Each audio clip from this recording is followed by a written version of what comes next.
नमस्कार। आज हम पढ़ रहे हैं ब्रह्मगीत परंपरा और उस परंपरा में सूरदास का योगदान क्या है। इस पर एक प्रश्न आपका आता है, उस हेतु ये विषय में आपको इस बारे में हम आज बात करेंगे। भ्रमर गीत परंपरा कृष्ण काव्य का, जो कृष्ण का काव्य है, उस परंपरा का वह प्रसंग है, या कृष्ण काव्य के उस प्रसंग को भ्रमर गीत के नाम से पुकारा जाता है, जिसमें गोपी विरह जो है उद्धव के सम्मुख भ्रमर का माध्यम लेकर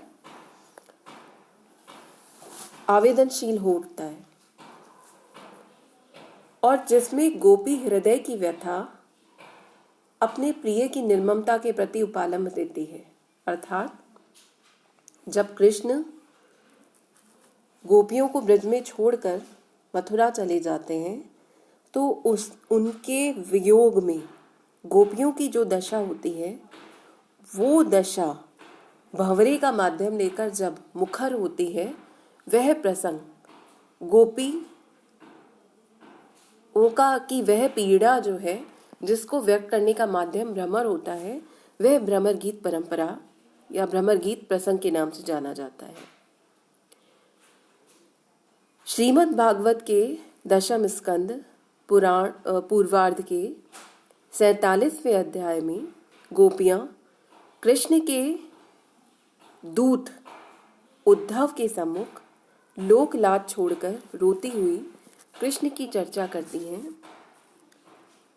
तभी एक भ्रमर वहां गुनगुनाते हुए आता है और उसे गुनगुन करते देख उसे कृष्ण का दूत मानकर उपालंब देती है। भंवरे पर दूतत्व का आरोप करके गोपियां अपने नुकीले व्यंग्य वचनों से कृष्ण के दूत उद्धव को भी अपना लक्ष्य बना लेती हैं।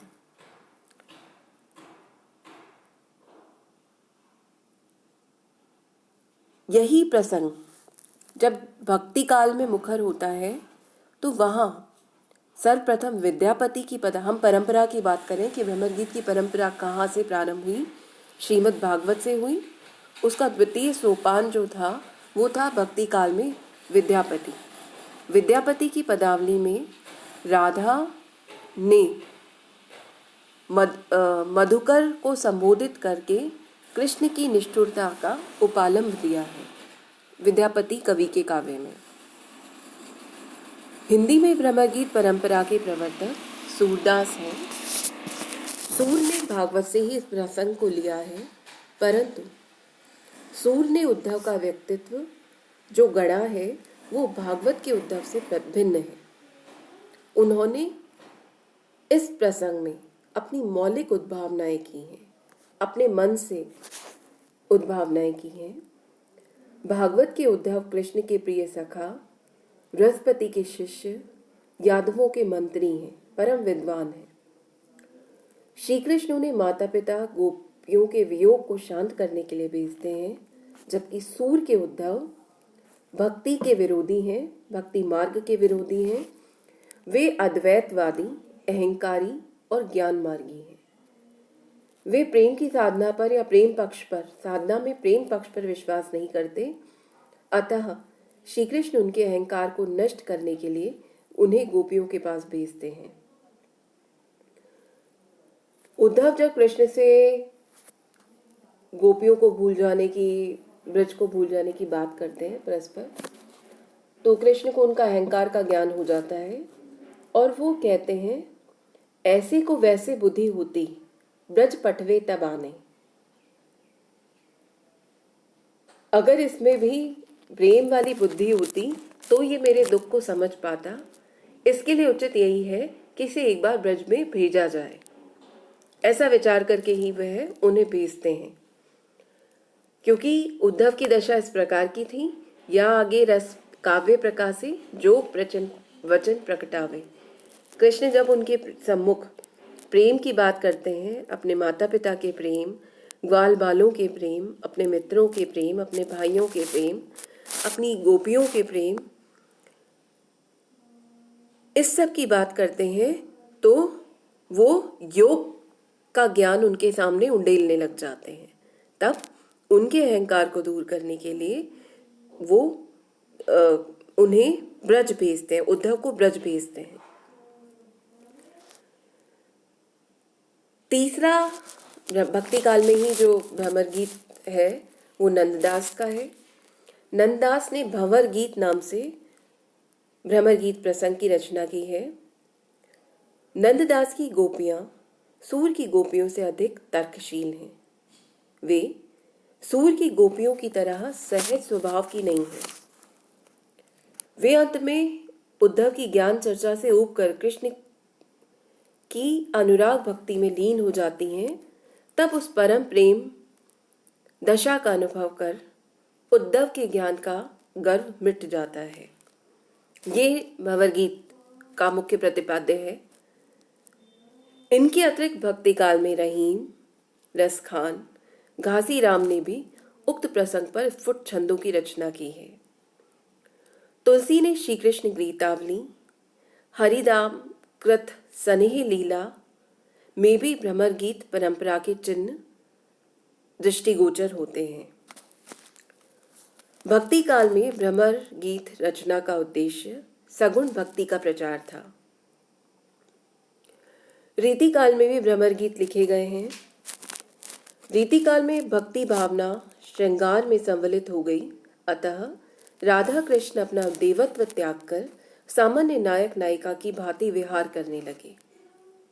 परिणामतः रीतिकालीन भ्रमर गीतों में विलासिता, श्रृंगारिकता, उक्ति कौशल, कल्पना विलास, अलंकार प्रियता, सपत्नी कलह, इनका चित्रण हुआ है।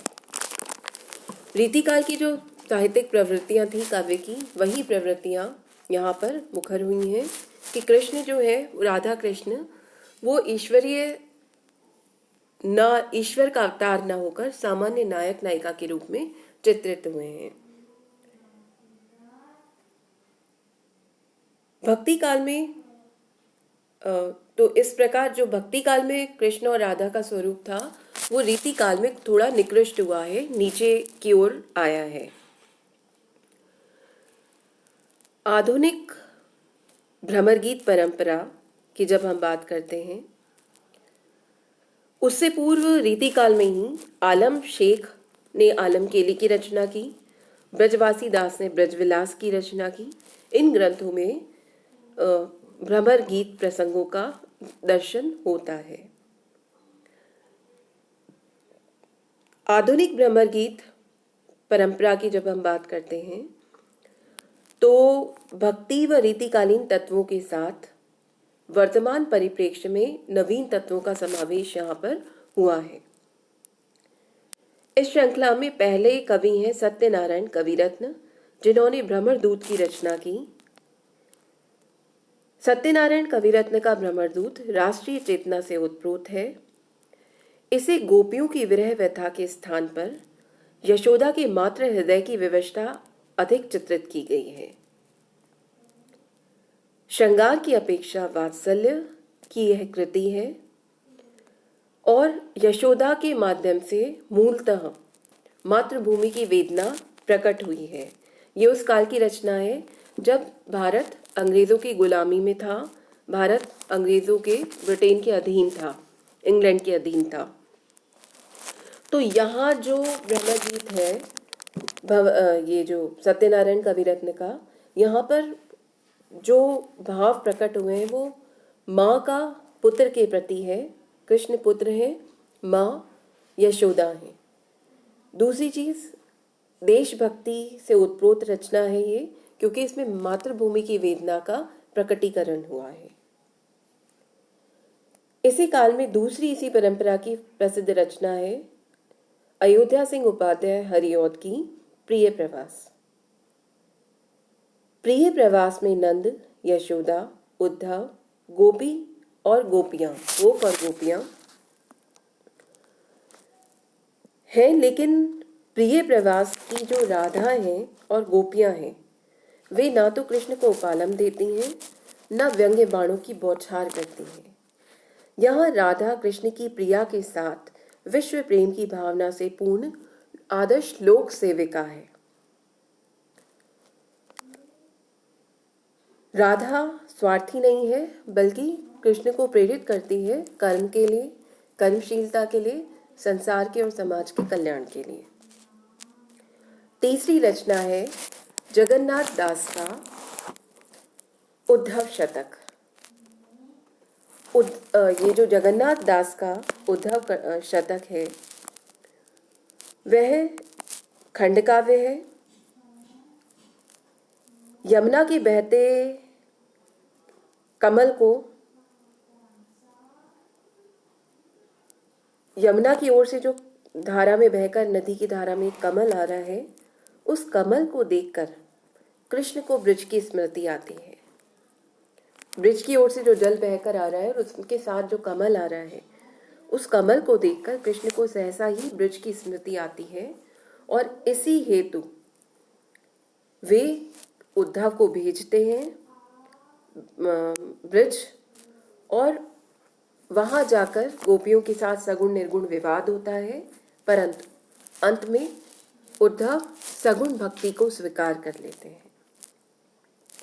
मैथिली शरण गुप्त ने इसी काल में, आधुनिक काल में, द्वापर की रचना की। यह आत्मकथात्मक शैली में लिखा गई रचना है और द्वापर के उद्धव पर अक्खड़ उद्धव जो है अक्खड़ ज्ञानी व विशुद्ध बुद्धिजीवी नहीं है, वरन सहृदयी है। उद्धव मानव अधिक है और पौराणिक कम है।